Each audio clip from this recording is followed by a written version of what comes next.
রয়ের বাংলাদেশ নির্বাহী প্রধান সন্তোষ শর্মার পত্রিকার সাংবাদিকরা বিক্ষোভ করছেন ডিবি কার্যালয়ের সামনে। তাদের দাবি ইসকন নেতা চিন্ময়ের মুক্তি। সন্তোষ শর্মা তাদেরকে পাঠিয়েছেন ডিবি কার্যালয়ের সামনে বিক্ষোভ করার জন্য।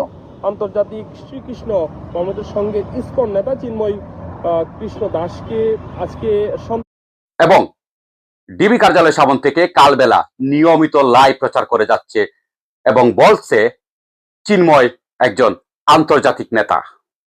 অভিযোগ রয়েছে ইসকনের মিডিয়া পার্টনার কালবেলা এবং সন্তোষ শর্মা এই ইসকনকে উস্কে দিয়েছেন সরকারের বিরুদ্ধে আন্দোলন করার জন্য। তাদেরকে অর্থাৎ পুলিশকে বা প্রশাসনকে 2 ঘন্টার আলটিমেটাম তারা দিয়ে এসেছেন। 2 ঘন্টার মধ্যে যাতে যদি ছেড়ে দেওয়া না হয় তাহলে আরো কঠোরভাবে তারা আন্দোলনে নামবে। এবং আমি তাদেরকে জিজ্ঞেস করেছিলাম যে এই আন্দোলন তারা